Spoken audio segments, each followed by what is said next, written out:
Nós estamos dando início a mais um estudo avançado da doutrina espírita, aqui no Instituto de Cultura Espírita do Brasil, o ICEB, rogando ao nosso mestre querido, a Maria, aos nossos anjos da guarda, aos nossos sempre presentes amigos espirituais, agradecendo a dádiva de aqui estarmos na condição em que estamos, rogando, mestre, que possas receber e multiplicar as vibrações de amor, de solidariedade aos nossos irmãos em todas as partes do mundo que tão amorosamente diriges, nesta vibração de amor,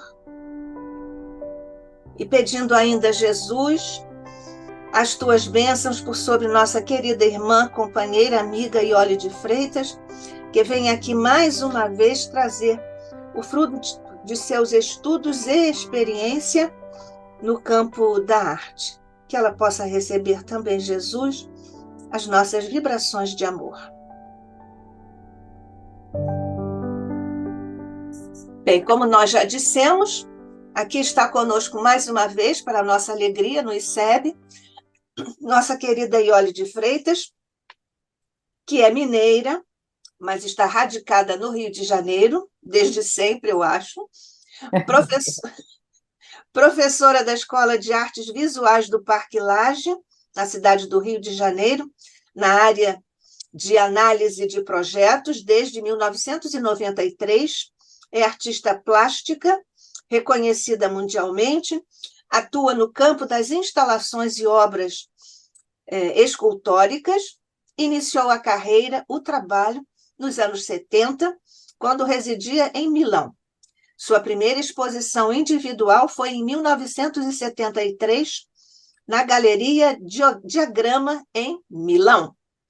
Participou da Bienal de Paris, em 1975, da Bienal de São Paulo, de 1981 a 1998, da Documenta de Kassel, de 2007. Em 2023, foram realizadas duas grandes exposições retrospectivas, no Instituto Moreira Salles, em São Paulo, no Instituto Tomi Otaki, em São Paulo. É palestrante espírita, trabalha no Grupo Rita de Cássia de Estudos Espíritas desde 1985, aqui na cidade do Rio de Janeiro, onde participa da direção mediúnica da casa. É colaboradora do Centro Espírita Leon Denis, também aqui no Rio de Janeiro, desde 1987. Fez a exposição Iole de Freitas, anos 70, a imagem como presença, desde dezembro de 23 a março de 24. Acabou, que pena, tão recentemente.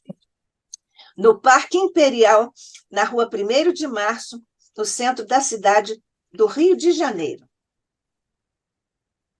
Pelos trabalhos que a Iole vem trazendo para nós, e hoje ela vem nos falar sobre o ato criador, processo captativo ou receptivo. Uma análise da nossa querida amiga, que começa agora a sua exposição.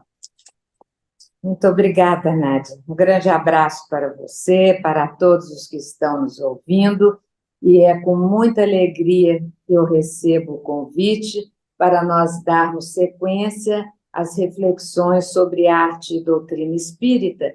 Já falamos na última oportunidade, no mês de março, sobre arte, processo anímico e mediúnico. E hoje nós iremos falar sobre o ato criador dentro da arte, né, e a relação dele com o processo captativo ou então o processo receptivo. Então, o que nós vamos pensar juntos? Vamos começar, então, do que seria o processo captativo e receptivo. Bom, são processos da área da fenomenologia mediúnica. Nós temos que lembrar que nós, enquanto princípios inteligentes individualizados, seres pensantes, nós temos a capacidade, através de toda a nossa estrutura psíquica, do nosso arcabouço mental, temos a capacidade, como vimos da outra vez, de trabalharmos questões anímicas, isto quer dizer, quando toda a fenomenologia ela é gerada pela própria força psíquica do sujeito. Ele é o ser pensante, falante, com desejo, com vontade, que conduz seus pensamentos, construindo-os, esperamos sempre, dentro de uma seara de equilíbrio e do bem. O processo mediúnico, como vimos da outra vez, para a gente poder entrar, então, na questão do captativo e do receptivo, ele já parte da existência deste sujeito, com essa sua capacidade de gerir todos os seus processos psíquicos e sua vontade, mas que se relaciona com outras entidades, né, outros princípios inteligentes individualizados, outros seres pensantes encarnados ou então desencarnados.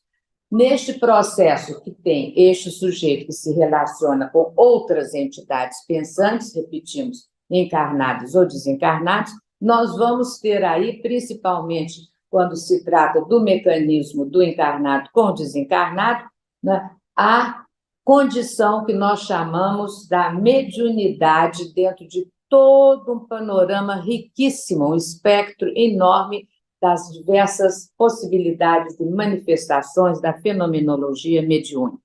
E dentro dela, nós vamos, então, hoje, procurar centralizar, né, a nossa reflexão em relação ao que seria, então, o processo captativo. Bom, já falamos que, sendo mediúnico, tem um sujeito, né, um princípio inteligente individualizado, um espírito, que, encarnado, vamos focar nessa possibilidade, ele, então, vai, através de toda a sua possibilidade perceptiva, depois nós vamos entrar um pouquinho mais na possibilidade perceptiva que vai nos ajudar, mas de toda a sua possibilidade perceptiva e dentro da sua condição de poder já, pelo seu grau de amadurecimento psíquico, ele então poderá,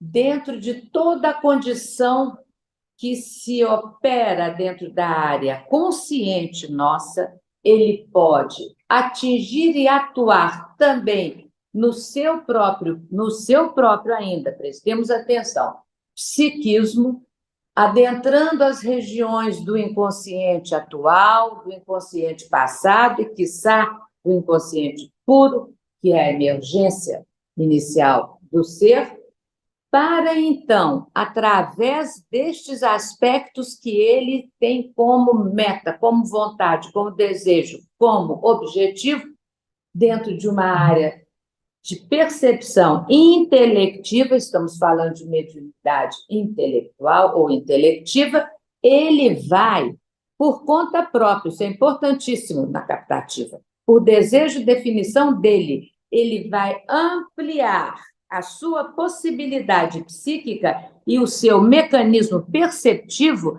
para que ele alcance faixas mais ainda evoluídas, mais amadurecidas e aí com uma ampliação consciencial mais legítima, de tal modo que ele atinge pensamentos, sentimentos, estados de ser, estados perceptivos de mentes mais evoluídas. Ele vai, então, atingir, dentro de um processo gradativo de aprofundamento psíquico e de ampliação também perceptiva, ele vai poder atingir pensamentos, reflexões, e aí o professor Jorge André nos beneficia com o que ele chama, então, das percepções das noures, destas faixas de pensamentos mais elevados, intelectualmente e eticamente. E este espírito, então, este sujeito que nós estamos agora observando, ele amplia as suas possibilidades, mergulhando nas suas faixas, inclusive, do inconsciente, e ele atinge, ele cria uma condição vibratória, fluídica, dentro da condição já evolutiva que ele detém, para poder, então, usufruir deste contato e absorver estas informações, esses pensamentos, esses estados de ser, estes estados, inclusive, sensoriais, que partem da condição fenomenológica em vista agora. Então, este sujeito vai, né, no singular, essa individualidade vai absorver o que a condição interna dele permite, já permitiu bastante atingir, e agora vamos ver o que vai ser possível para ele absorver.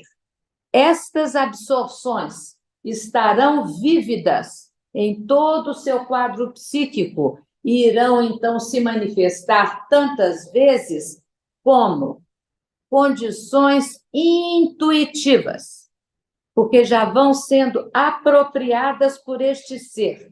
Ele recebe de outras mentes, ele elabora na sua própria condição, ele as traduz para o seu psiquismo, dentro da condição que está, se está, então, encarnado dentro de toda a condição celular, funcional, e ele, então, vai poder contar dentro do ato criador com estas possibilidades intuitivas, uma vez que foi ele que foi lá e buscou naquela fonte e trouxe para si.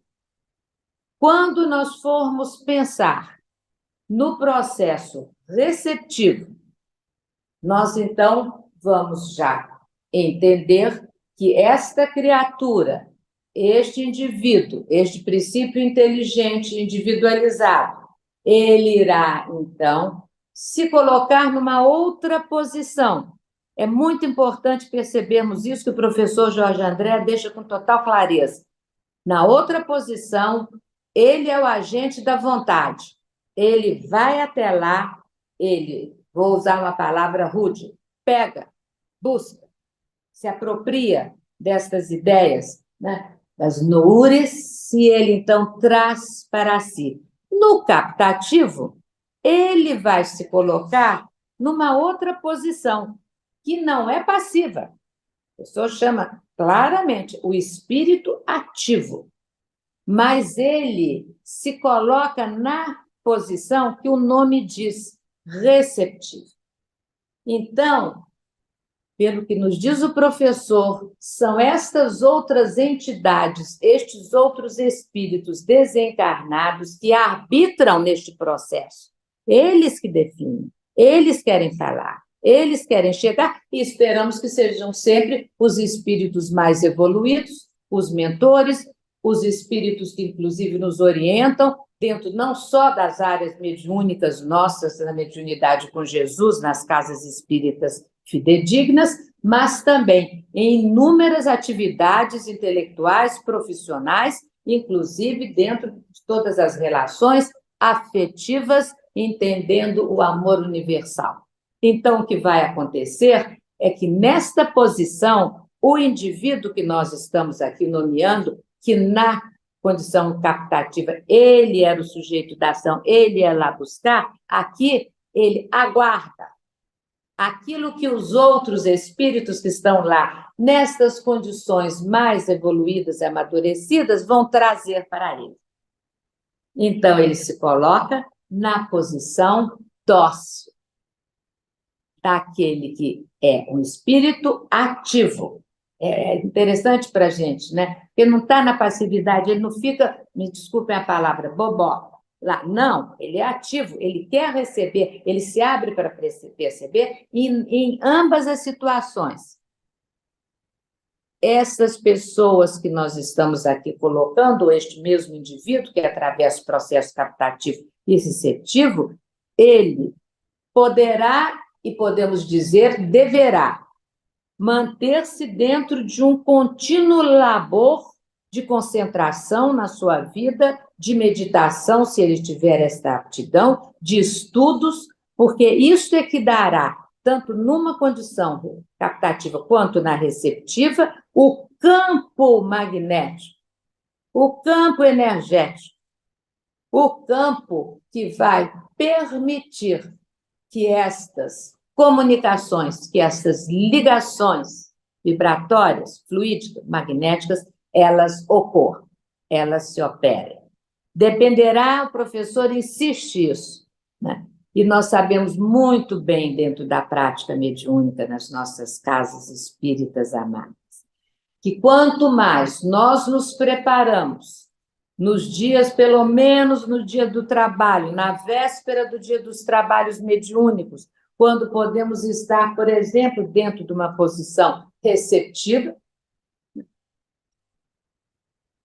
o aprimoramento, a dedicação em melhorar a nossa condição básica cotidiana em uma condição mais elevada, para que, como diz o mestre Leon Denis, nós possamos elevar a condição vibratória nossa, para que os espíritos que já fazem, nós sabemos muito bem, todo um processo que eles atravessam de amorosidade, de fraternidade verdadeira, porque eles se têm que adensar, de certa forma, as suas emanações vibratórias, para que elas entrem num canal vibratório condizente à nossa condição, naquilo que nós fazemos de melhor para chegar a eles.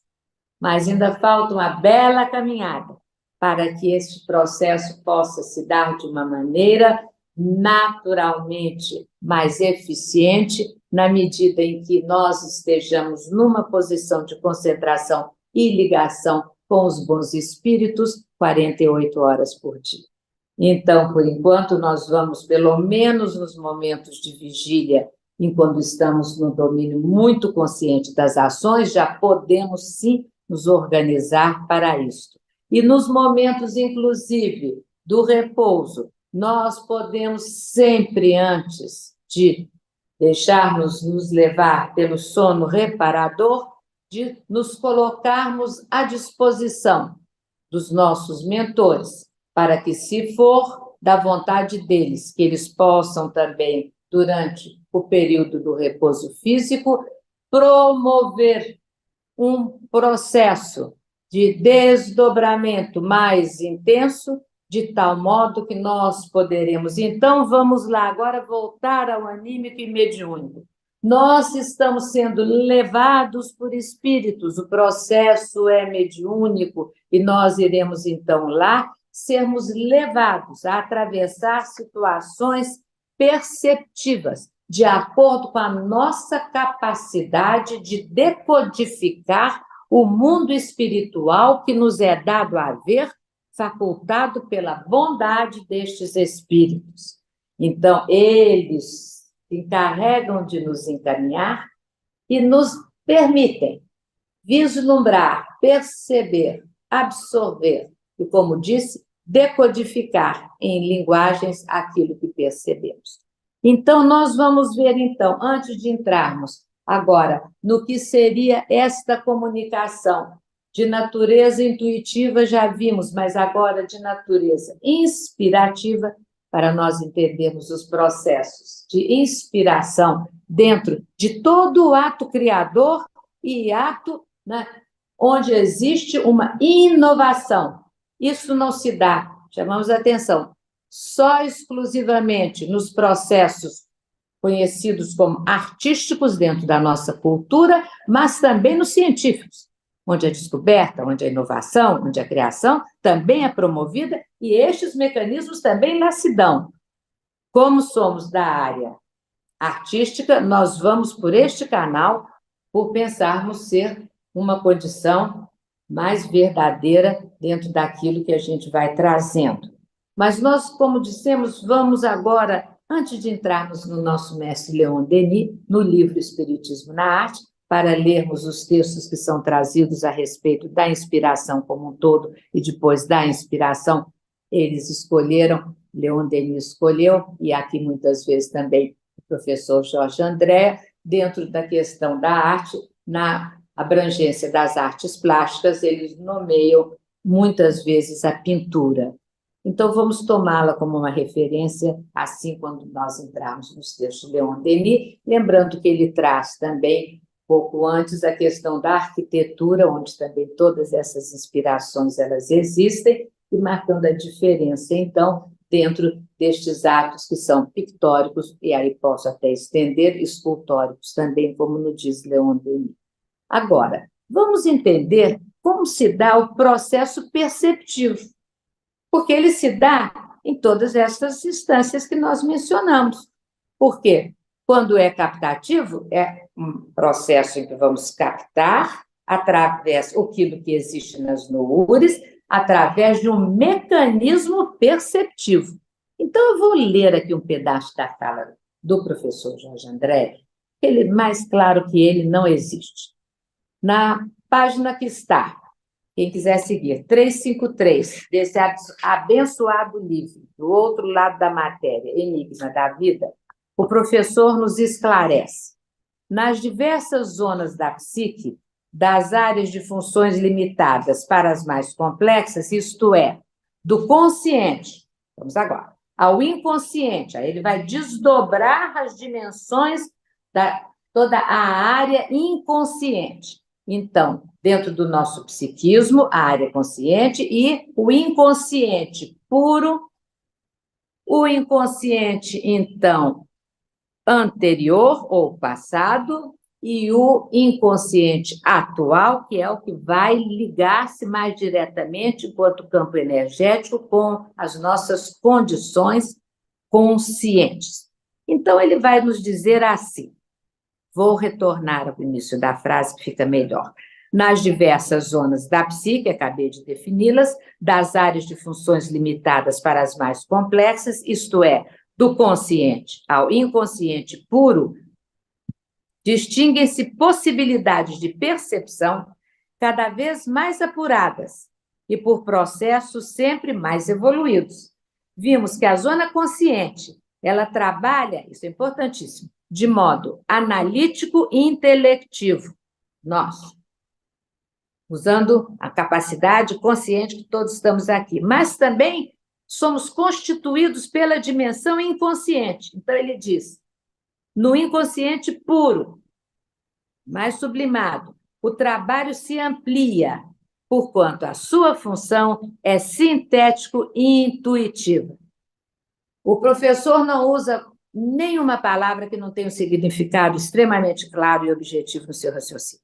Quando ele traz aqui, né, o modo analítico intelectivo da zona consciente e amplia para, ao falar da zona inconsciente, trazer ao âmbito mais sutil energeticamente dessas faixas dos inconscientes, que são, vou repetir, o puro, o passado e o atual, ele vai nos dizer que no inconsciente puro o trabalho se amplia em relação ao analítico e intelectivo do nível consciente para uma função sintética e intuitiva. É muito bonito isso. A zona inconsciente mais próxima da consciência, a zona do inconsciente atual, mantém um trabalho, ela também, sintético e intuitivo, muito, muito avantajado em relação à zona consciencial.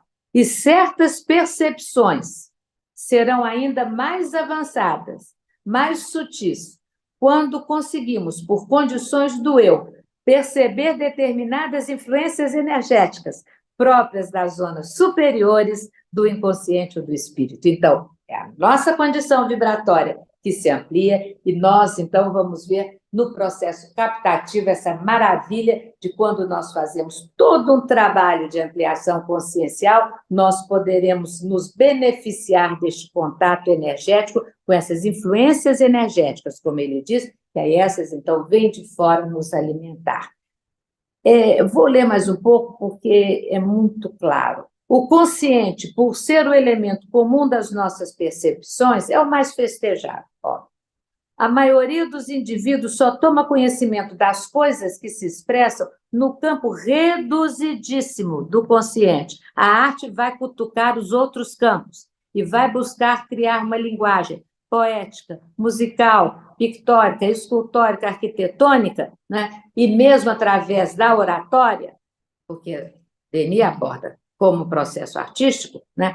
Que aí, então, vai poder, através de toda esta elaboração de construção da linguagem, trazer aquilo que é captado de modo sintético, né? E de modo intuitivo por estas paragens psíquicas do inconsciente das áreas mais evoluídas, quando o ser se assenhora conscientemente de todo este arcabouço que ele conquista individualmente e é beneficiado pelos contatos mediúnicos com os outros espíritos mais evoluídos, ele vai ter que transformar esta riqueza dinâmica em uma fala, comunicação, uma ponte com o outro.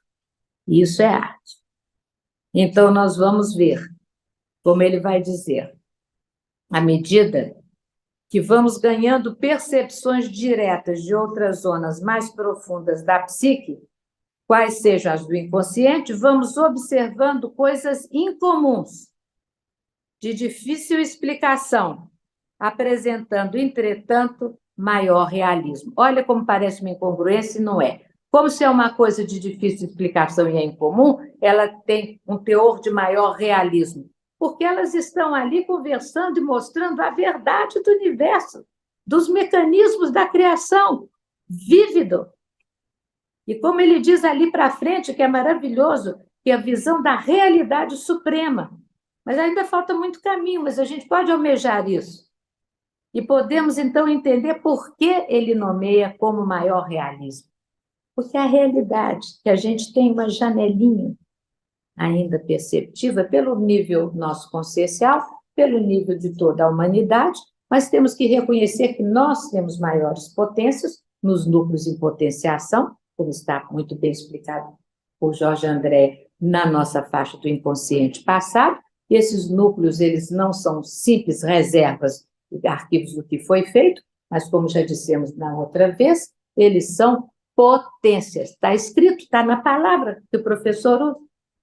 Então, é dali que nós iremos, não sei daqui a quanto tempo, vai depender de cada um, da quantidade de reencarnações que vamos precisar, ou de experiências na erraticidade e mundos, quiçá, mais felizes que a gente pode ter, quem sabe, a possibilidade de permissão de visitar e voltar e traduzir no nosso abençoado, já conquistado estado de humanidade, enquanto participação humana daquilo que seja a faísca da criação.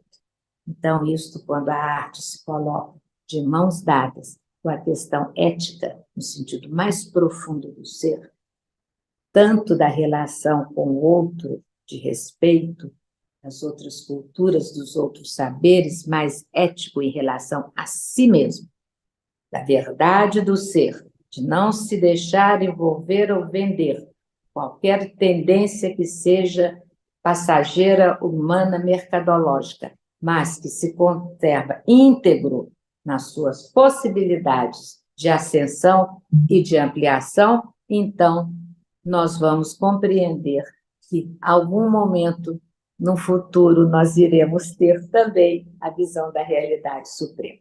E ele vai nos dizer o seguinte, olha como é bonito. Referimos-nos naturalmente à síntese dos elementos que nos cercam como um todo de rara beleza, nesta condição. É o verdadeiro sentir da essência das coisas, o pulsar da vida no centro do fenômeno. Estas percepções passam a ter um sentido profundo de verdade e representam o verdadeiro processo no qual os mais evoluídos se socorrem na realização de suas obras. E aí o professor vai citar Goethe, quando ele nos diz que as percepções que avançam em profundidade, isto é, da zona consciente ao imo do inconsciente, se vão tornando mais sintéticas. Ele vai repetindo isso para a gente ver se capta, porque é essa questão do analítico e do sintético. Mas agora olha a palavra que nos interessa. Expressivas, de modo a não permitir uma descrição do que foi observado e sentido. Aí nós vamos à beleza das línguas. As línguas neolatinas, a gente sabe, parte de uma língua materna prioritária e abre o grande ramo. E aí, fazendo uso delas, podemos, então, construir linguagem. E a sensação, a comunhão do espírito com o fenômeno é algo que não pode ser reduzido a descrições comuns. Por isso é que a gente fala, arte, processo criativo, não é narrativo, ele não é descritivo, ele é inaugural. É a maneira que aquele sujeito, aquele indivíduo, consegue elaborar no seu estado de humanidade para poder falar dessas percepções que Jorge André agora nos deixa aqui tão claro. E Goethe, vamos lá, em sua maturidade escreveu, olhem só, falamos demais. Goethe, hein? Quem puder penetrar o significado das coisas, deverá de lado tanto a palavra escrita quanto a falada. Parece que ele está trabalhando contra ele. E não é. Este é um depoimento de valor, diz o professor Jorge André, do gênio que teve a visão sintética e a inspiração para produzir no Fausto uma das maiores criações humanas. Esse capítulo é maravilhoso, mas eu não vou me estender agora mais aqui, com todas as explicações claras do professor, inclusive falando das influências psíquicas que vêm e das visões intuitivas. Essas visões elas vão parar, se nós conseguirmos, no nosso consciente, poderão ser, então, externadas em relação à coletividade. Mas agora nós vamos dar um tempo para o mestre Leon Denis para ver o que ele nos fala nesse livro, já que a gente percebeu claramente que quando se fala de Goethe, se está falando de um processo de criação de altíssima qualidade, nós vamos ver como ele vai nos falar sobre a inspiração nessa parte segunda, e está exatamente, para quem quiser acompanhar, no item que fala a inspiração e a evolução da arte do pensamento. Então, logo no segundo parágrafo, nós vamos ter esta colocação.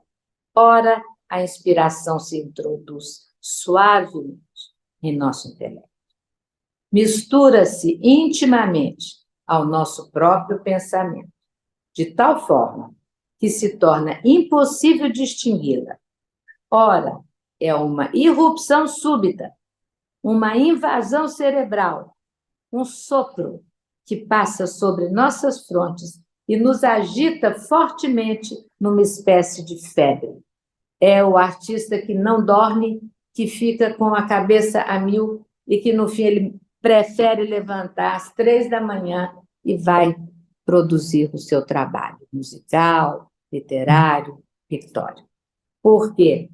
Ele já sente esta invasão, ele não vai desperdiçar isso.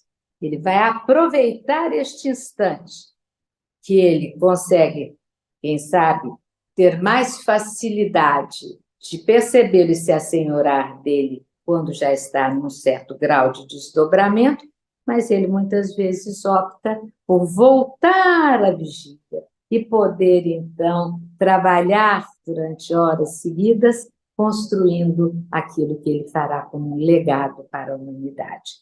Outras vezes, diferente, é como uma voz interior, tão nítida, tão clara, que parece vir de fora para nos falar de coisas graves e profundas. Olha só, anímica, é uma voz interior. Durante séculos podemos estar sendo preparados por nossa vontade, pelo nosso labor, a realizar estes processos, este ato criador, que é o título da nossa reflexão de hoje.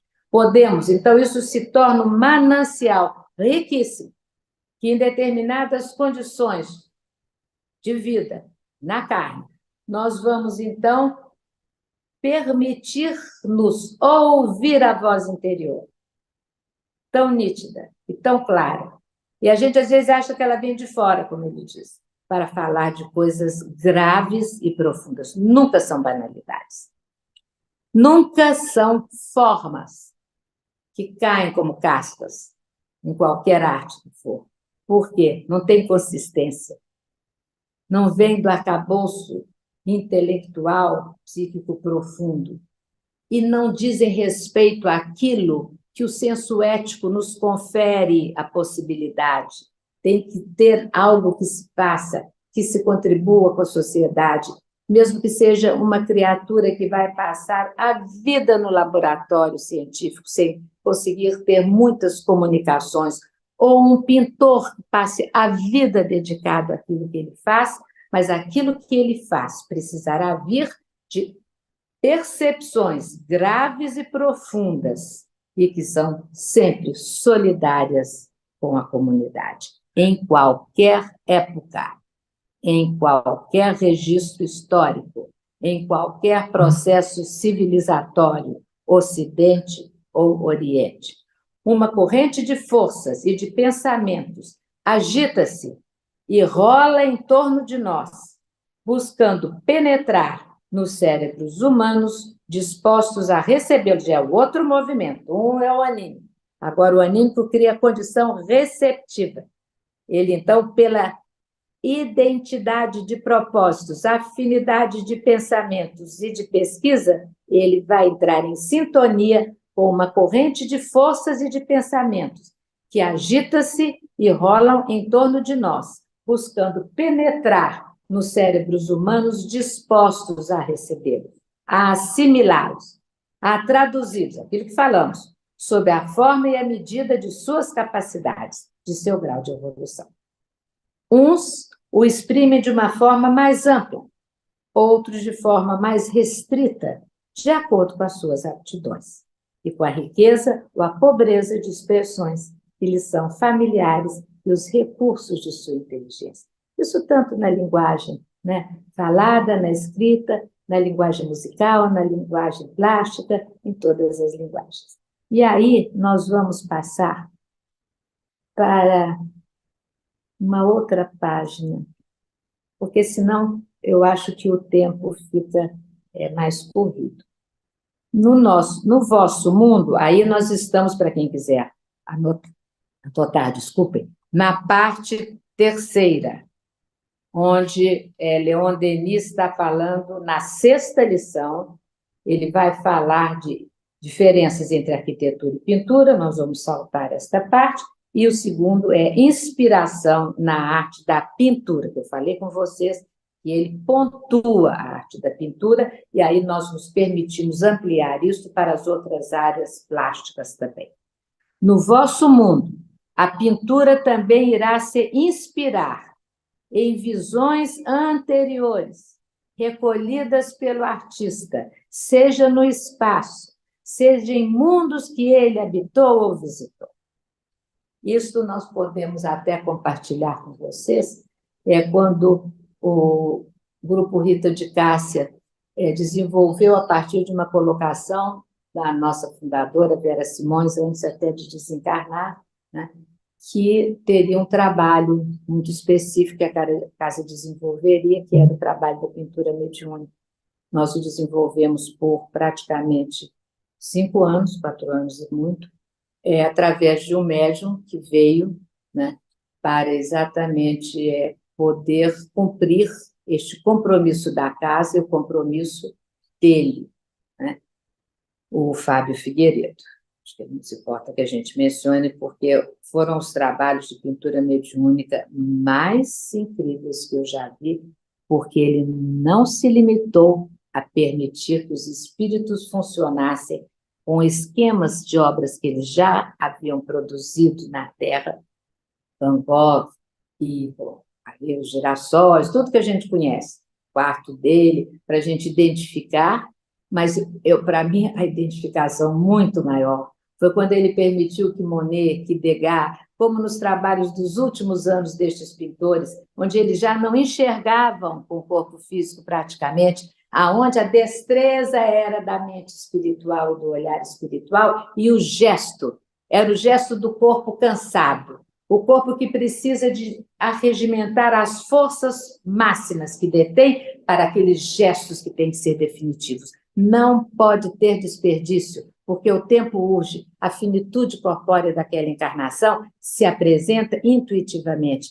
e eles, então, produzem as últimas ninféias de Monet, que são admiráveis, em que ele não termina como nas belezuras das primeiras, que são incríveis, a tela, muitas vezes, permanece tosca, não coberta de tinta, e aquilo cria um significado, aonde o gestual é um gestual enérgico, mas um gestual amplo, um gestual generoso, e não há nenhuma preocupação em ficar com nenhuma identificação de quem foram, porque eles já estão em outro patamar, possivelmente em outros mundos, mas, obviamente, numa condição psíquica em que o ato criador se faz de modo totalmente diferente daquele que nós conhecemos na nossa civilização, porque o espírito progride, o espírito anseia, e o desencarnado também busca captar as noures, busca chegar lá. No vosso mundo, a pintura também irá se inspirar em visões anteriores recolhidas pelo artista, seja no espaço, seja em mundos que ele habitou ou visitou. Volto, eu fiz aquele grande parênteses falando sobre a pintura mediúnica, mas para dizer que Rembrandt era o coordenador geral do trabalho, e muito sério e responsável, e não se apresentava pintando, coordenando. O médium tinha a possibilidade da psicofonia, além da incorporação pictórica, de modo que, não é, Monet, que foi o condutor, e depois Matisse, de todo o trabalho, algumas vezes, através da psicofonia, ele vinha comunicar, e como eles são extremamente respeitosos e gentis, quando Monet teve que ausentar-se do trabalho nosso, olha o respeito, quero ver o da gente com eles, ele veio se justificar que ele estaria ausente porque ele havia sido convidado para conhecer outros laboratórios de arte na espiritualidade, em outras locandas, em outros lugares, e que aí Matisse viria, não é, para poder dar continuidade a essa gestão do trabalho, que era feito de 15 em 15 dias, todo domingo à tarde. Foi bem constante, né? E vocês veem, esse processo, por exemplo, que o médium de pictografia estava atravessando, era um processo mediúnico receptivo. Quem definia quem vinha eram os espíritos. Você podia ficar doida para que viesse o Mondrian, e o Mondrian não vinha. Ah, queria que fosse o Aleijadinho. Não vinha. Vinha no dia que tinha que ser. Porque é uma elaboração fluídico-magnética de cura. Não tem só a finalidade de vir confirmar a vida após a morte. Isso já passou, está passando o momento. Tem que dar informações, tem que dar a oportunidade dos encarnados vivenciarem, no corpo a corpo, a experiência mediúnica. E aí, então, receptivo.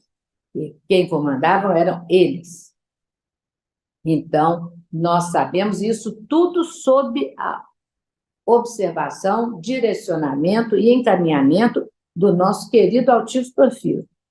Não foi feito sem este fiel da balança, sem esta condição de um olhar observador, extremamente rigoroso e sério. Então, Altivo, quando achava, não, agora tem espírito, mas ele também colocava, ele também entrar em relação com a direção espiritual pela capacidade dele. E aí voltamos aqui a Leon Denis. O ser que trabalhou especialmente nessa arte possuirá todos os materiais necessários para reconstituir em um meio fluídico apropriado, isso na espiritualidade, os quadros suscitados pelo seu pensamento. Então, vem aquilo, ele elabora, é um processo de individuação, nós veremos isso na próxima reunião nossa, e ele, então, constrói pelo pensamento a possibilidade desta obra artística ser realizada. Vossas cores terrestres formam uma paleta muito incompleta, porquanto, além daquelas representadas pela natureza, sois obrigados a criar cores artificiais com a ajuda da vossa química. Olha só. No além, o pensamento se concretiza em feixes luminosos, revestindo as cores mais variadas. Portanto, cada pensamento se traduz por um rastro brilhante, mais ou menos colorido, segundo sua orientação. Entendeis? que é muito fácil para um ser que já possua, por sua evolução, um passado artístico, reproduzir no meio fluídico não somente arcadas arquitetônicas, mas também telas sobre as quais irão se imprimir cenas, constituindo o que eu chamaria de o sonho em cores. É só Leon Denis, porque ele junta essa pertinência intelectual claríssima, doutrinariamente legítima, com esta possibilidade poética que ele detém. Inacreditável, como permeia toda a fala dele. Em geral, a gente tenta separar, né? Aquele que é o poeta não é aquele que pensa analiticamente, não é aquele que vai poder elaborar um raciocínio lógico. Estou chamando a atenção aqui com os ensinos. Não é assim. Nós somos um ser. Então, o processo da poesia, ele pode estar totalmente imbuído e se manifestando numa música, sem letra. Ele pode estar se manifestando numa oratória. Ele pode estar se manifestando em um pequeno bilhete que a gente anote no caderno. Então, vamos continuar. No próprio espírito do ser, as cores existem em estado latente. Olha só, porque olha como ele estava dizendo. Cada pensamento se traduz por um rastro brilhante. Pensamento. Eu estou elaborando o pensamento, quando eu ponho para fora, ele se traduz como um rastro brilhante. Então, no próprio espírito do ser, as cores existem em estado latente. Lógico, porque senão você não ia poder expressá-las, como ele acabou de dizer no parágrafo anterior. Então, repetindo pela terceira vez, no próprio espírito do ser, as cores existem em estado latente, visto que elas mesmas são formadas por moléculas diferentemente coloridas. Olha que maravilha! Estas moléculas podem ser comparadas a pequenos pedaços de vidro de variadas cores.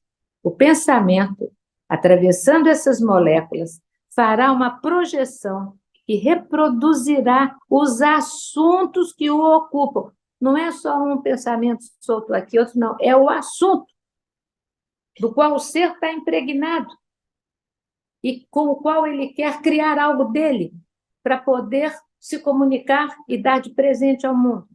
A fotografia em cores pode ser tomada, isso na época que ele escreveu, hein? Como comparação, pois que, de uma forma bem restrita, ela pode dar uma fraca ideia das colorações fluídicas do espaço. Isto quando foi escrito, ainda século XIX, nem era daguerreótipos, como Degas lindamente nos deixou. Então, eram os daguerreótipos. As cores que apareciam eram, às vezes, pelo processo de oxidação que ocorria nas chapas. Tem uma exposição lindíssima que o Metropolitan fez nos anos 90, com esses daguerreótipos do Degas, são magníficos, das bailarinas. E o Degas usava muita fotografia com as bailarinas. Aqui não tem tanta divulgação isso, mas foi importantíssimo para ele. Depois é que veio o sistema analógico e tal, e agora o sistema digital, em que eu fico para morrer, porque você recebe uma imagem, por exemplo, de um artista que acabou de produzir uma obra extremamente sensível. Se você não correr, depois ela vai ficar na nuvem, você não vai conseguir mais acessar, porque você tem que ser muito organizado. Então, é muito interessante como a gente vê a passagem do tempo, mas a essência da informação que Leon Denis traz, que ela percorre todas as épocas. Eu agora queria ler o seguinte. A atração dos meios espirituais não é uma palavra vã. A corrente se perpetua e se estende. A evolução prossegue, mesmo no espaço. E numerosos são os espíritos que voluntariamente buscam se impregnar de qualidades radiantes dos espíritos mais avançados que eles. Estes criam, no meio que vivem, quadros, cenas de um deslumbramento extraordinário, de uma riqueza de colorido incomparável. Como na arquitetura, esses quadros são perecíveis, de acordo com a vontade do ser que os formou. Está falando dos artistas no estado desencarnado.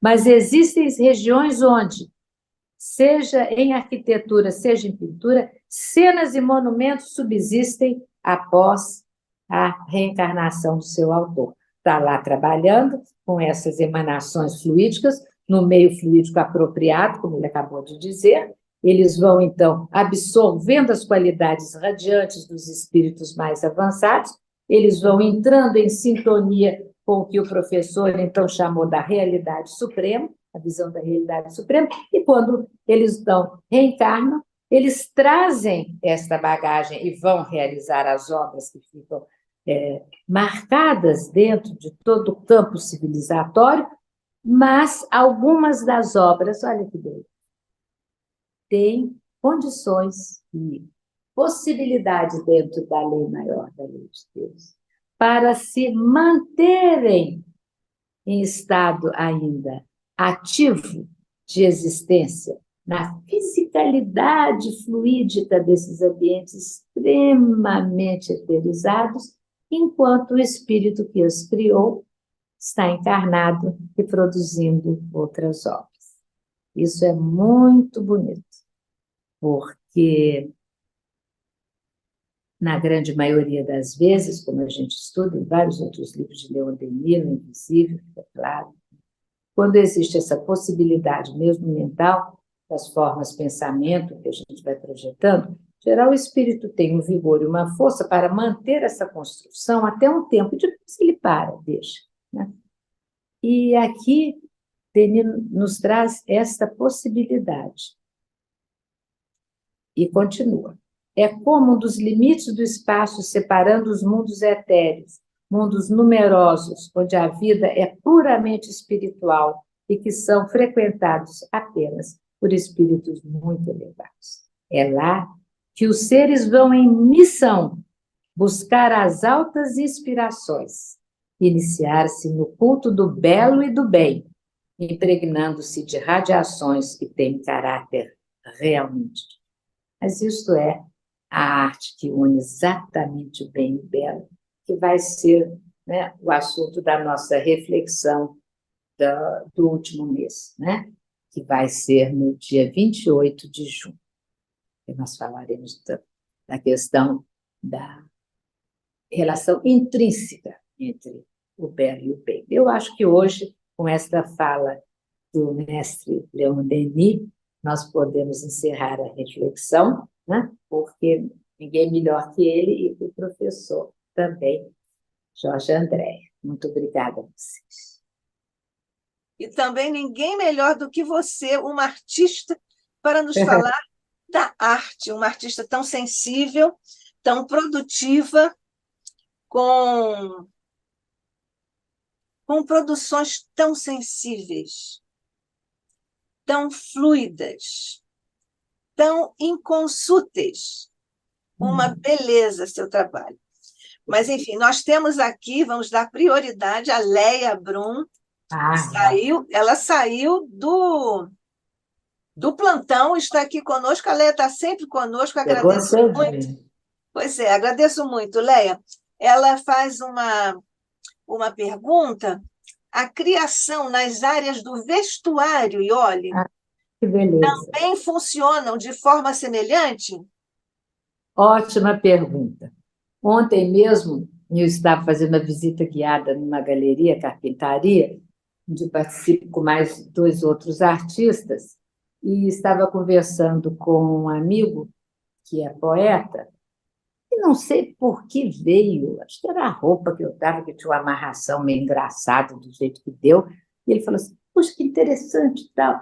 Falei, essas coisas de desenho, muitas vezes, elas também se estendem para a área do vestiário com a maior tranquilidade, porque a arte dos cortes dos tecidos, eu observo muito os tecidos que são moldados e cortados, porque são mentalmente desenhados, principalmente pelos grandes costureiros e costureiras, não vou dizer nomes, aqui em São Paulo tem uma encarnada ainda, excelente, muito jovem, e japoneses. Elas têm esse entendimento, pela questão tradicional do hábito deles se vestir. Então, a questão de estabelecer linhas retas, simples, funcionais, assim como toda a vanguarda russa, que desenhou as roupas dos operários nas fábricas. Porque na vanguarda russa, durante a Revolução Russa, os artistas estavam totalmente enfronhados dentro dessa ideia de, através do avanço tecnológico e da criação, de criarem condições mais humanas para os trabalhadores. Então, é muito lindo os macacões, as roupas, porque tem que ser tudo solto, tem que ser tudo funcional. Então, já começa a ter... Eles interferem quando fazem, né, toda a parte de vestimentas para as óperas que eles criaram contemporâneas. E aí você vai vendo aquela fusão entre um determinado cenário de uma ópera, como a Vitória sobre o Sol, que foi uma ópera revolucionária, né, com Malevich e com a Helena Guru, vários artistas de áreas da escrita, de áreas da dramaturgia e da encenação, e música e artes plásticas, porque o Malevich participou, e você vê aquela integração do pensamento, o pensamento na ópera contemporânea, o pensamento nos objetos de cena, como eles chamam nos cenários, e este mesmo pensamento estético com os desenhos para o corpo das pessoas, para que os atores pudessem trabalhar com liberdade, mas com características daquilo que eles estavam ali representando. Então, acho que a pergunta é ótima, porque ela se insere, então, em toda essa parte das vestimentas que tem uma finalidade já cênica, né? Como ela entra dentro da própria linguagem da moda, como dizem, né? Porque não é porque tem uma aplicação no mundo comercial que esta arte aplicada, porque já chega de fazer separação entre arte aplicada e artes gráficas, isso foi do início essa discussão do século passado, do século XX. Não cabe mais. Bauhaus já fez isso, teve que fazer, já está de bom tamanho. Então, a gente pode perceber que, sem dúvida, nas vestimentas com as finalidades múltiplas, como eu mencionei, seja para o palco, seja para a arena, seja para espetáculos até de música, seja para grandes óperas, ela pode funcionar assim como pode funcionar na roupa do operário de fábrica, do lavrador e na nossa própria roupa. A Léa está dizendo e nós concordamos. Maravilhosas considerações. É mesmo, né, Léa? É muito bom mesmo. Eu vou aqui cometer uma observação bem indiscreta. A sua roupa está nessa linha das linhas japonesas e tudo. Não é isso? Você falou as suas mangas e tudo isso. Tem que ser assim, tem que ser um tecido. Eu agora vou para a instalação de uma escultura. É o meu lado de engenheira e de agricultora, porque é uma escultura de 3 elementos, chama as 3 Graças, que é uma imagem recorrente na mitologia e já utilizada por vários pintores. Então, são 3 entidades de aço de 2,35 metros que têm que estar instaladas num solo bastante complicado, a 70 centímetros da grama, e elas têm que resistir aos ventos agora de 110 quilômetros por hora que nos acordam. Então, faz um frio ontem danado. Então, hoje eu já vou assim, mais abrigada, isso aí, a coisa da escolha do tecido, porque tem que estar lá no relento, você tem que estar lá cavando buraco, jogando a concretagem, porque tem uma concretagem, inclusive o concreto armado que eu estou tendo que fazer. Então, isso também é bom, porque desmistifica um pouco, né? Eu, como tenho vários amigos escritores, eu acho admirável. Eles vivem a vida no pensamento poético. Toda a vida deles é poesia. Quando eles são pessoas éticas, suaves, amorosas, retas, É impressionante vê-los viver uma vida, uns com 60 anos, 70, né? É, espalhando a poesia na escrita nos seus livros e também em todos os gestos. Já o artista plástico tem que lidar com a matéria em si, então vai ter que lidar, querendo ou não. Se você escolhe isso, já escolheu que a relação é com a matéria, e a matéria pode se apresentar de modo, às vezes, bastante contundente e com necessidades específicas em relação às intempéries, à natureza, ao que ocorre. Então, só puxando aí o viés da roupa, eles têm que estar lá no jardim capinando. Bom, É isso. quando você puder e se puder, você nos diga onde vai ser a instalação, quando ela será inaugurada, porque nós todos vamos lá. Olha só, é na frente de um prédio de uma empreendedora aí grande, é na praia do Leblon.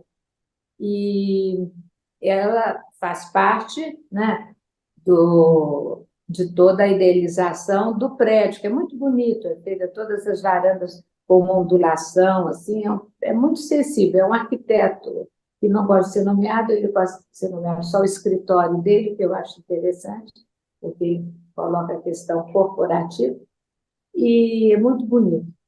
E aí o jardim da frente, aqueles jardins que a gente tem na praia, sempre lá de Ipanema e Leblon, me foi dado. Só que ontem nós descobrimos, que é o que eu estava perguntando há 2 anos, o que tem embaixo dessa graminha simpática? Ah, tem de tudo, lajes e lajes, mas só foi descobrindo na hora. Então, você tem que reorganizar as graças, né? Não mais na distribuição e relação extremamente pensada, inclusive estruturalmente, que tem um calculista, eu faço tudo, depois eu chamo, porque ele me dá, é público, me dá, né? É um certificado. E morre de rir com as minhas soluções, mas elas acertam, porque elas são sempre exageradas em Você relação capta, porque você capta.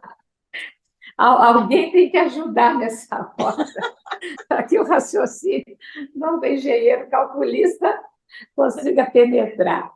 Mas é lá na Praia do Leblon, o prédio, eu espero terminar hoje a instalação, a gente vem trabalhando nessa obra já tem mais de 3 anos, e o prédio deve ser inaugurado, eu não sei se eles conseguem isso daqui a uma semana, uma coisa assim, que os acabamentos finais. Você tem obras de outros artistas no saguão de entrada. É bom, porque fica uma coisa pública. Ele não quis colocar dentro, porque tem uma área bem vidraçada dentro.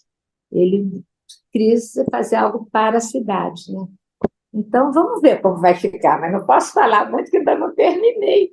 Mas, olha, você sabe que eu já ia perguntar se existe um tapume no seu trabalho, Não, porque senão já ia querer ir lá para ver. Mas já não, está podem ir, acabando, mas já está ainda não vai acabando. estar pronto. Olha, tá terminando já, a gente só põe aquelas correntes, porque passa muita gente Sim. caminhando, gente com o cachorro morro de pena dos bichinhos, se eles se atrevem, e aí fica separado, mas não fica invisível. E ela está lá, já 2 delas já estão, mas tem que continuar a concretar, a terceira instala hoje, aí querendo, e acho que é 558 o número, da Delfim Moreira. Vai estar lá. 558? Acho que é isso, 558. É, o, você falou do vento, estou aqui anotando. Você falou do vento, hoje existe uma previsão de algumas pancadas de chuva aqui no Rio. Mesmo assim, vai ser possível, mesmo com concretagem e tudo? Para a concretagem, os meus técnicos, trabalhando há muito tempo, garantem, e eu já sei que é verdade, ainda mais concreto armado, que nós fizemos o concreto lá, uma quantidade inacreditável. Batemos lá. E a chuva é benéfica para o concreto.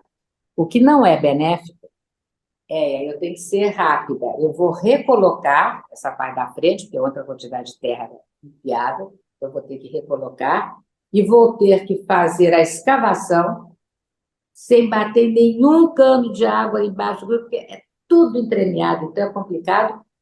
E começar a concretagem. O que não pode é cair uma chuva forte enquanto tem a grande escavação, porque aí cai uma piscina ali, aí tem que tirar a água e tal. Mas eu vou correndo para lá quando acabar aqui, que eu vou às 8 horas da manhã. Hoje eu falei, você não começa antes de eu chegar, vou chegar às 11. Então, eles estão lá me esperando. Isso, e você vai do Leblon para lá juntinho, né? Quase que. Não, agora eu estou morando em Laranjeiras. Ah, é? A minha filha fez um pensamento captativo, me captou. Na época da pandemia, ela vinha pedindo para eu vir, e eu com Rita lá no Leblon, eu hesitava muito. Eu morei no Leblon desde que eu vim de São Paulo, em 81. Mas aí, filha é filha, né? Aí eu É, obedeci. Agora eu já estou na fase de obedecer a filha. certo. O, Então é isso. olha, como sempre, é uma sensibilidade, é uma profundidade, é um encantamento ouvir você falar dessas coisas tão sensíveis, porque você mesma se transporta. Nós sentimos que você está, quando você fala de certas coisas, você está nessas coisas, né? Com a experiência de quem frequenta a essência dessas coisas, como artista, como ser humano, como espírita, como médium. Isso te dá esse trânsito, não é? Para frequentar a essência dessas coisas de que você trata com tanta propriedade. Quero fazer aqui umas perguntinhas. Não temos mais nenhuma pergunta aqui. Deixa eu ver se nós temos no YouTube.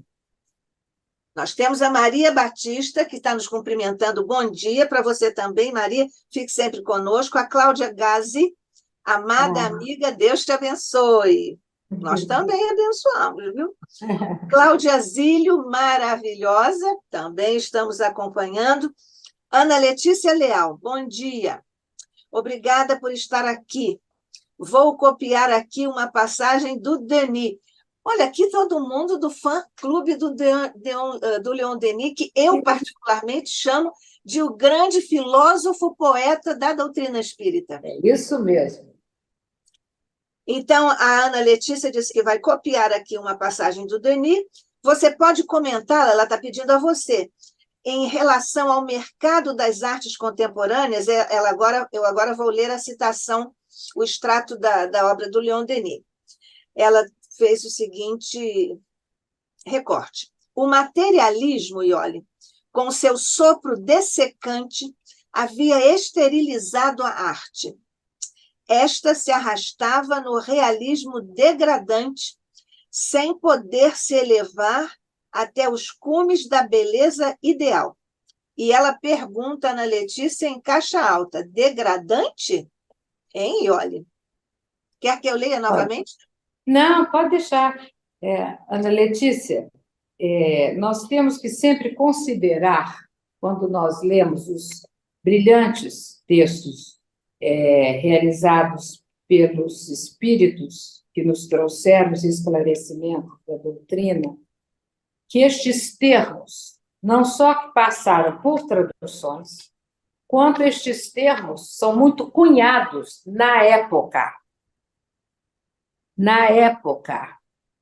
Hoje, nós sabemos que na arte, no viver, no respiro de todo mundo, na ciência, existem milhares de possibilidades de realização. Não nos cabe fazer nenhuma observação sectária. Temos que observar a reação que determinadas obras criam nas criaturas.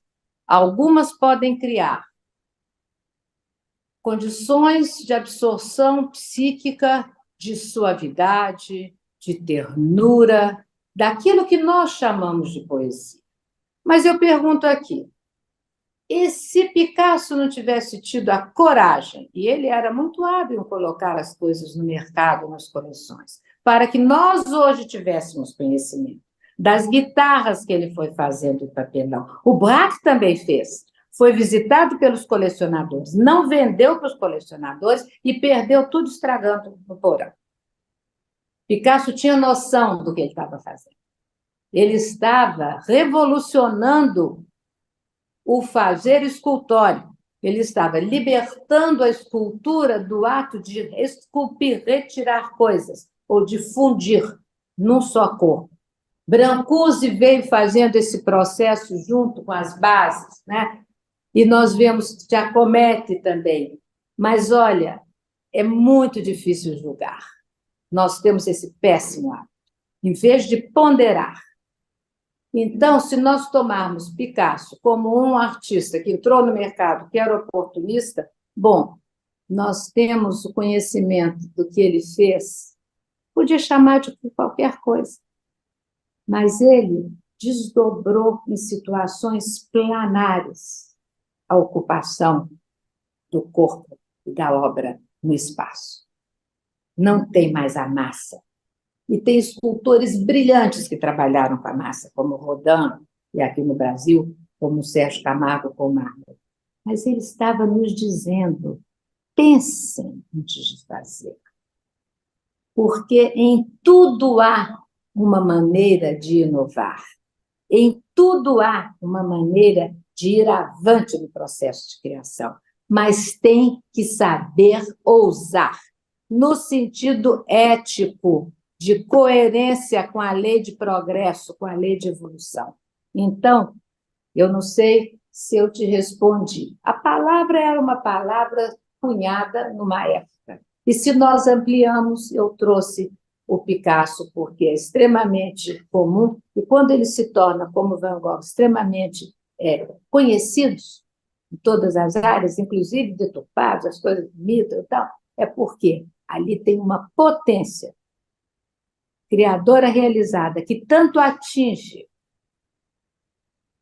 as pessoas com a percepção mais sutil, as mais instrumentadas intelectualmente, quanto aquelas que, nesta encarnação, não têm nem a capacidade de escrever a sua própria língua. Ambas podem perceber a arte na gradação, quando a arte ela é consistente e ética. Então, acho que é isso. Isso. Eu tinha feito aqui uma pergunta que acho que pego carona aí na participação da Ana Letícia Leal, porque eu tinha perguntado aqui para você sobre as escolas, não sei se será adequado dizer isso no plural, ou a escola de desconstrução na arquitetura. Bom, eu preferi falar, você viu, né, Nádia, sobre a área que eu domino, que é nas artes plásticas. Na arquitetura, existiu, neste período, inclusive, eu acho que movimentos que eram diferentes. Era um movimento, por exemplo, Mies van der Rohe, também. Ele vai trabalhar com as transparências, ele vai criar casas que eu não gostaria de morar, com todo respeito, mas de admirar, transparentes para a natureza entrar. Se você está num bosque, sem problema de segurança, e você está com tudo transparente, só você, tudo bem. Mas se não, mas era o exercício de, na escala arquitetônica, falar de transparência. É porque eu também não sou nenhuma especialista nisso, mas minha querida sobrinha é arquiteta, e eu li a tese dela de doutorado e tudo. Eu vi algumas imagens, mas licença, porque o Picasso fez isso com teoria, com cuidado, com razão. Eu imagino que os arquitetos também, mas a minha percepção de leiga é que alguns arquitetos fazem com edificações aquilo que o Picasso fez, portanto, mudou de dimensão, né? De bi para tridimensional, mas então eles fazem assim, fica um prédio com uma parte do seu prédio para fora, a outra lá para lá e tal. Eu entendi isso como desconstrução, mas...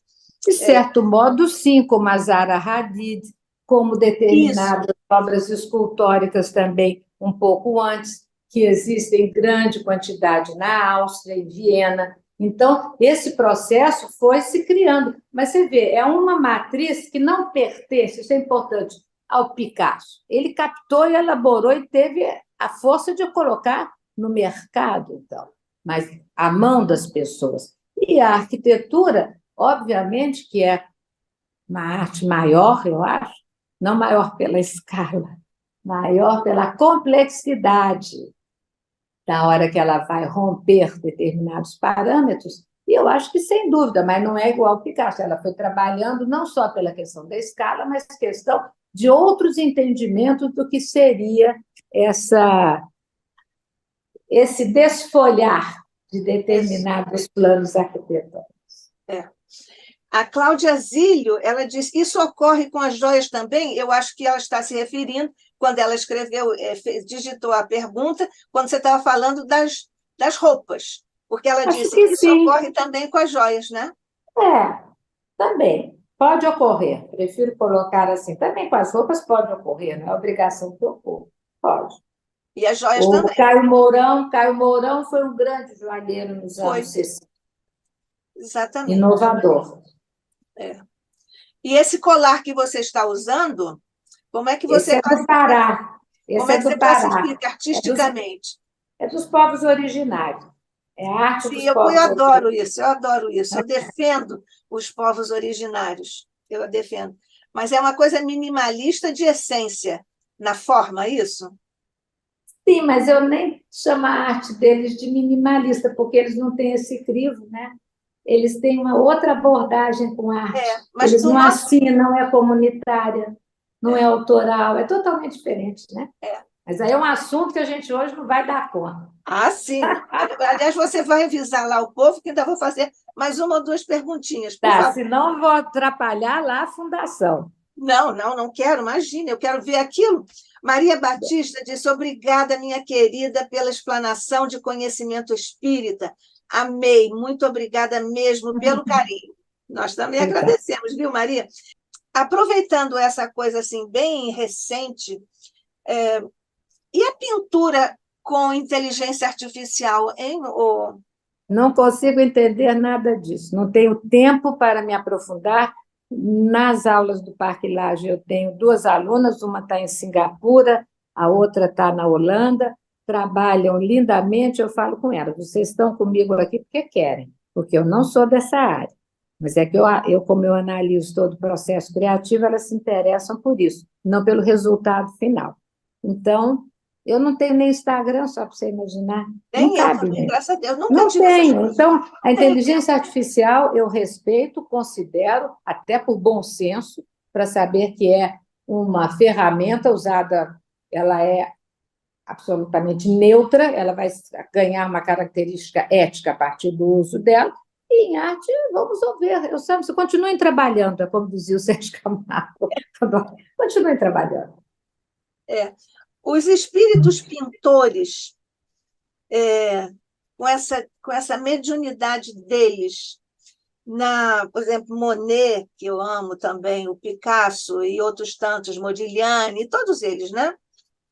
O Rembrandt, aquelas bailarinas fluidas, maravilhosas, eles têm a mediunidade, como você explicou aí, eles são mais captativos ou receptivos? Você diria isso? Ambos, ambos, mas mais captativos do que receptivos, porque eles não incorporam a toda hora. Agora, quando incorporam e tem uma atitude como o Mozart, que fica diferente, que ficava sempre nesse estado entre cá e lá, né? Aí fica todo mundo achando que ele é meio estranho e que ele é fora do padrão normal. Aí eu só digo assim, graças a Deus que ele é fora do padrão normal. Exatamente.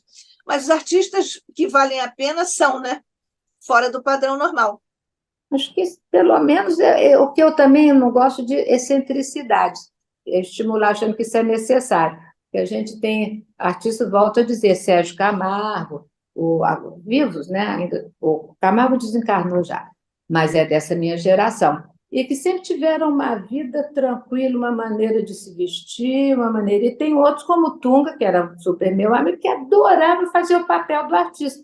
Então, quando chegava no lugar, no hotel, que a gente estava montando uma exposição coletiva, ele descia do hotel. O jeito dele, ele gostava. Então, pronto, entendeu? Então, tem que saber é muito bem pensado. Não se pode ficar usando essas observações de maneira superficial, porque a gente cai em modismos e cai numa coisa que a gente não quer, não é? Que é a falta da informação intelectiva. Você diria que também na escultórica, na arquitetônica, são mais captativos do que receptivos, como você Não agora sei, lembrou na pintura? não sei. Eu acho que o artista tanto faz. Eu acho que captativo me parece que sempre será. No receptivo, quase sempre vai dar dentro de um processo que se aproxima do processo de incorporação. Então, nem sempre.